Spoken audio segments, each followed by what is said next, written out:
have no visual aids, and I come with a very practical approach as to why one should audit. Pardon the double negative, but the question is really, how can you afford not to audit?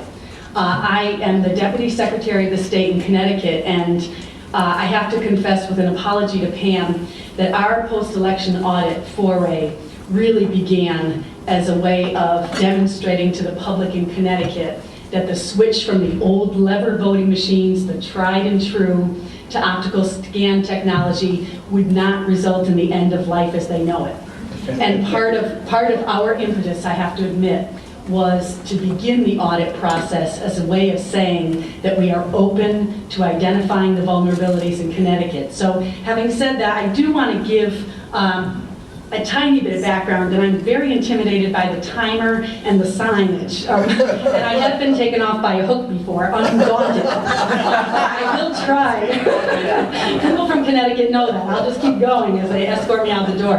But I do think it's important for, I bring really the perspective. Every day I work with registrars of voters, poll workers, moderators. I have a deep respect for the job that they do. I am new to elections, but I'm not new to administering difficult systems. And so I know that what we do every day is certainly not easy, and we do it in the context of many, many external forces.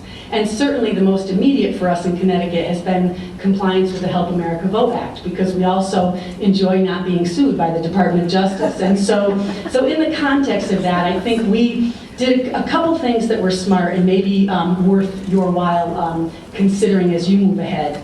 The first is, before we selected technology, we acknowledged where our own limitations were.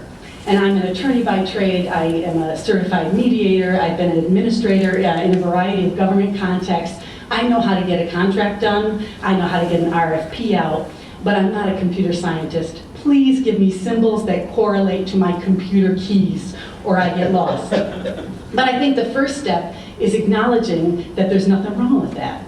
And so I loved seeing descriptions that were better together. There's nothing to be defensive about, that I know how to do what I do and you know how to do what you do.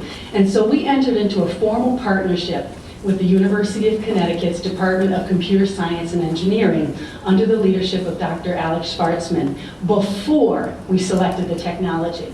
And we gave them, as a condition of our request for proposal process, unfettered access to the equipment. And they found some interesting things. And so those are posted on their website. So if you were considering an Avanti machine or some other machine, you may want to check and see what they found when they were doing their work.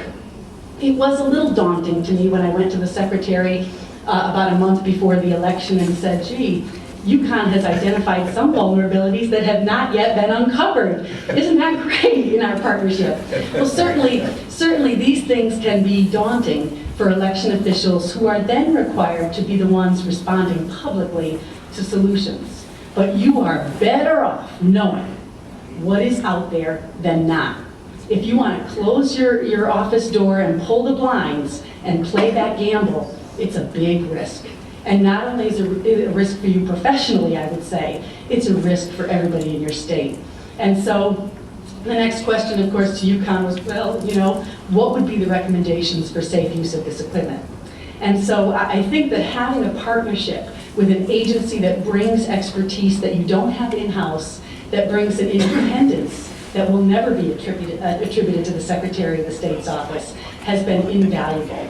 The other piece that I'll throw out there that they're doing, because this is revamping the whole system for Connecticut, it is a sea change. And in the land of steady habits, I have had more than one little lady who's 70-year-olds, wag her finger at me saying, over my dead body, are you getting my levers? Well, I'm happy to report that there have been no casualties to date in making this transition, but it is certainly as much about change management as it is about technology. But UConn will also be doing pre-election testing of the memory cards. We need to know from the birth of the cards to the day they're retired what's happening with them. And so they will be doing post-election audits of the memory cards. Will it be imperfect? I'm sure it will. But as we prepare for this November 6th, the entire state will use optical scan voting technology. We have to do everything that we can. And here's where post-election audits come in. We had in our last session the Secretary put forward, with a lot of help from a lot of advocates, many of whom are here today, in putting forward the first statute with respect to post-election audits that would apply to the optical scan technology. Our thought is, how could you have the rollout of the equipment statewide and not have a post-election audit? And so I loved hearing last night, certainly I said we started because we have been slowly, incrementally rolling out the new equipment. 25 towns used it last November. A condition of their use was that they had to agree to a post-election audit. Guess what? Everybody did. And I think they saw that the audit was not overly burdensome, that it was manageable, and it was not an indictment of their work. That this was a system review, and not a question about whether I've been working hard enough for the poor registrar in Stonington. It is clearly a deterrent to fraud. It clearly is.